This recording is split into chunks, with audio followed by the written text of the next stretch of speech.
ایک بزرگ ایک نہر کے کنارے سفر کر رہے تھے تو نماز کا وقت ہوا، وضو کیا اس نہر سے، وضو کر رہے تھے نہر کے کنارے بیٹھ کر، تو دیکھا کہ ایک سیب بہتا ہوا آ رہا ہے پانی کے اندر۔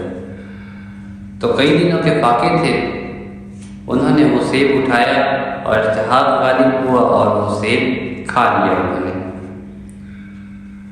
سیب کھا کے یاد آیا کہ یہ سیب تو میرا نہیں تھا، یہ پتہ نہیں کس کا تھا، کس نے بہایا ہے، خود یا خود ہی بہتا ہوا آ رہا ہے، کہیں سے کسی کے لیے جا رہا تھا، تو انہوں نے کھا لیا۔ انہیں فکر ہونے لگی کہ یہ سیب میرا نہیں تھا، لہٰذا اس کے مالک کو ڈھونڈ کے اس کی معافی مانگنی چاہیے۔ وہ اس نہر کے کنارے سفر کرنے شروع کر دیا۔ انہوں نے، ان کا خیال تھا کہ یہ کہیں نہ کہیں سے پتہ چل جائے گا کہ یہ سیب کہاں سے بہتا ہوا آیا تھا، تو وہاں سے پھر اس کے مالک کو تلاش کر کے میں اس سے معافی مانگوں گا۔ کئی دنوں کی مصافحت کے بعد وہ ایک سیب کے باغ میں جا پہنچے جس کی شاخیں اس نہر میں لٹکی ہوئی تھی۔ وہ سمجھ گئے کہ انہی شاخوں سے سیب گرا ہوا اور بہتا ہوا مجھ تک آ پہنچا تھا۔ تو اسی باغ کے مالک سے ملے، مالک کو تلاش کیا، مالک کو ملے اور کہا ایسے آپ کا سیب ایک بہتا ہوا نہر میں آ رہا تھا، تو میں نے وہ کھا لیا اٹھا کر، تو مجھے پتہ نہیں تھا، اب میں اس کی معافی مانگنے آیا ہوں، مجھے معاف کر دیں، وہ جو سیب میں نے کھایا تھا مجھ سے غلطی ہو گئی ہے، یا پھر مجھے اس کا خزانہ بتا دیں، میں وہ ادا کر کے اپنے اس گناہ کا کفارہ ادا کر دوں۔ صاحب باغ جو تھے وہ بھی صاحب نظر تھے، وہ سمجھ گئے کہ ایک سیب کی معافی مانگنے یہ بندہ پتہ نہیں کتنے دور سے سفر کر کے مجھ سے معافی مانگنے آیا ہے، یہ تو بڑا نیک اور ایماندار شخص ہے۔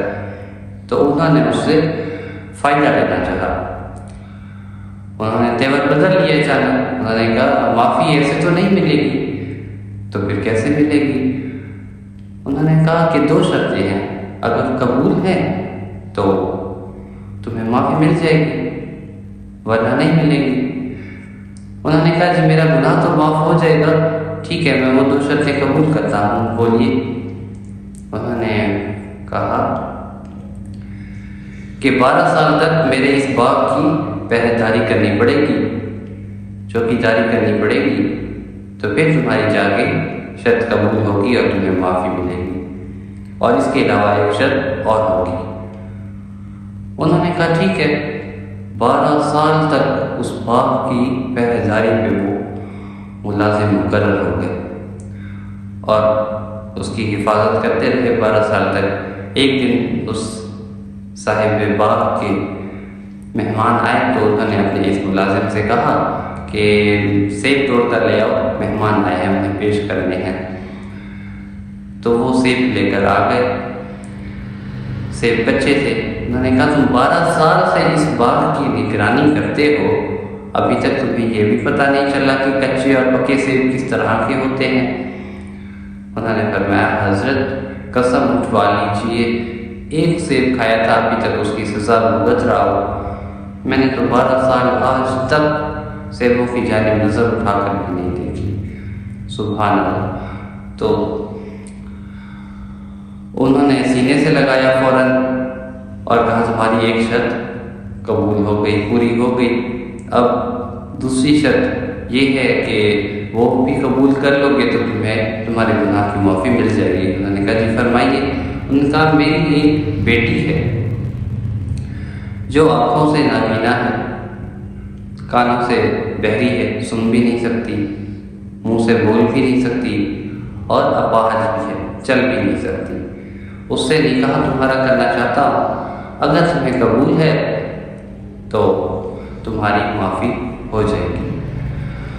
انہوں نے کہا جی مجھے قبول ہے، میرا گناہ تو معاف ہو جائے گا، میں آخرت میں اللہ تعالیٰ کے ہاتھوں سے روبرو ہو جاؤں گا، مجھے یہاں دنیا میں تکلیف مل جائے آخرت میں نہ ملے، اتنے وہ اپنے ایک گناہ کے فکر مند تھے۔ اور آج ہم اپنے گناہ دیکھیں، ہم کتنے گناہ کرتے ہیں ایک دن میں، اور ہمیں کوئی فکر ہی نہیں ہے، بے فکری سے بغیر ٹینشن کے گناہ کرتے جاتے ہیں، لیکن کوئی فکر ہی نہیں ہے۔ گانے سن رہے ہیں کانوں سے، وہ کوئی فکر نہیں ہے، اور آنکھوں سے بھی بے حیائی والی چیزیں دیکھ رہے ہیں، ان کی بھی کوئی فکر نہیں ہے۔ منہ سے گندی باتیں بھی نکالتے ہیں، گالیاں دیتے ہیں اور دل دکھاتے ہیں لوگوں کا، اس کی بھی کوئی فکر نہیں ہے۔ اور ٹانگیں تو ہمیں کہاں کہاں لے کر جاتی ہے۔ اللہ معاف کرے، کسی ایسی جگہ پہ ہم نہ چل کے جا سکیں اپنی ان ٹانگوں جیسی نعمت سے جہاں اللہ تعالیٰ کی ناراضگی ہو۔ تو اس صاحب باغ نے اپنی بیٹی کا نکاح پڑھا دیا، اور انہوں نے وہ نکاح قبول کر لیا، اور اپنی بیٹی کے دہلیز تک اپنے داماد کو چھوڑ دیا، کہا اندر تمہاری زوجہ تمہاری منتظر ہے۔ انہوں نے کہا جی ٹھیک ہے۔ وہ اندر آئے اور دیکھا کہ ایک خوبصورت شہزادی بیٹھی ہے سج دھج کے۔ انہوں نے دیکھا اور دیکھتے ہی فوراً پلٹے، ٹھوکر کھائی دروازے سے، سر پھٹ گیا اور خون بہنے لگا۔ بہتے خون کے ساتھ فوراً باہر آئے تو باہر بیوی کے والد کو دیکھا، وہ کھڑے تھے۔ انہوں نے کہا کیا ہوا؟ وہ پریشان ہو گئے، کہ جی ایک سیب کی سزا ابھی میری پوری نہیں ہوئی کہ کہیں مجھ سے دوسرا گناہ نہ ہو جاتا۔ تو اندر جو بیٹھی ہیں خاتون، وہ میری بیوی تو نہیں ہے جو آپ نے بتائی تھی۔ انہوں نے کہا یہی تمہاری بیوی ہے۔ وہی خوبصورت شہزادی ہی ان کی بیوی تھی۔ اب فرمانے لگے کہ بتاؤ وہ آنکھوں سے نابینا کیوں ہے؟ اس نے آج تک کسی غیر محرم کو نہیں دیکھا، اس نے اپنی نظروں کی اتنی حفاظت کی ہے، آج تک اس کی آنکھوں سے، اس کی بینائی سے کبھی گناہ نہیں ہوا۔ اور وہ کانوں سے بہری کیوں ہے؟ اس نے آج تک کسی غیر محرم کی آواز نہیں سنی، کوئی غلط چیزیں نہیں سنی، گانے بجانے وغیرہ آج ہر کوئی سن رہا ہے، اور مسلمان ہو کے مسلمان کا ٹائٹل بھی ساتھ لگا ہوا ہے اور گانے سن رہے ہوتے ہیں۔ کوئی خوشی کرنی ہے، گانوں کے بغیر تو خوشی نہیں ہوتی۔ جو غیر مسلم ہیں ان کے گانے چلاتے ہیں تب ہماری خوشی میں رنگ آتا ہے، ایسے تو نہیں آتا۔ یہ ہمارے اسلامی گھرانے ہیں جہاں گانے چل رہے ہیں اونچی اونچی آواز میں، ہم سائے بھی ڈسٹرب، اور بھی اخلاقیات بھی خراب، اور اعمال میں بھی دھڑا دھڑ گناہ لکھے جا رہے ہیں اور ہمیں فکر نہیں ہے۔ تو انہوں نے کہا اس کانوں سے بہری ایسے ہے، اس لیے نہیں سن سکتی، میں نے یہ کہا تھا، آج تک اس نے کوئی بھی بری چیز نہیں سنی، کسی غیر محرم کی آواز نہیں سنی اپنے کانوں سے، اور بول کیوں نہیں سکتی؟ آج تک کسی غیر محرم سے ہم کلام نہیں ہوئی، کسی غیر سے بات نہیں کی اس نے، اور چل کیوں نہیں سکتی؟ آج تک اپنے گھر سے باہر چل کر کبھی کہیں بھی نہیں گئی، اپنے گھر کی دہلیز سے باہر کہیں بھی نہیں گئی، یہ تھی اس کی افواج۔ تو وہ بڑے خوش ہوئے اور واپس آئے اور اپنی بیوی کے کمرے میں واپس گئے، اور پھر ان کا یہ نکاح قبول ہو گیا۔ تو ایسا اگر خاوند ہو اور ایسی اگر بیوی ہو تو پھر اس کو جو اللہ تعالیٰ نے اولاد دی ہے، ان دونوں سے جو اللہ تعالیٰ نے انہیں ایک بیٹا دیا جس کا نام ہے حضرت شیخ عبد القادر جیلانی رحمۃ اللہ علیہ، تو اگر باپ ایسا ہو، باپ کا لطمہ پاک اور ماں کی عصمت، ماں اپنے ابو کی اتنی حفاظت کرنے والی، تو ان دونوں کی قسمت میں جو اللہ نے انہیں بیٹا دیا، حضرت شیخ عبد القادر جیلانی جیسا، جو دین کی حیا کرنے والا تھا، دین کی مدہ قدروں کو زندہ کرنے والا تھا، مکمل دیندار، نیک، فرما بردار، اپنے والدین کا ہر کام ماننے والا، تو یہ اللہ تعالیٰ نے انہیں بیٹا دیا۔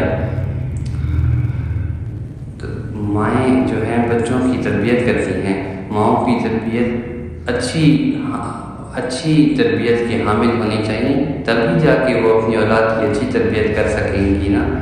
تو باپ جو ہے اپنے رزق کے معاملے میں اتنا محتاط کہ ایک سیب بھی اسے برداشت نہ ہوا جو میری ملکیت میں نہیں، میرے رزق میں نہیں، میں نے کسی اور کا رزق سے ایک سیب کھایا، اس کی معافی مانگ چل پڑے۔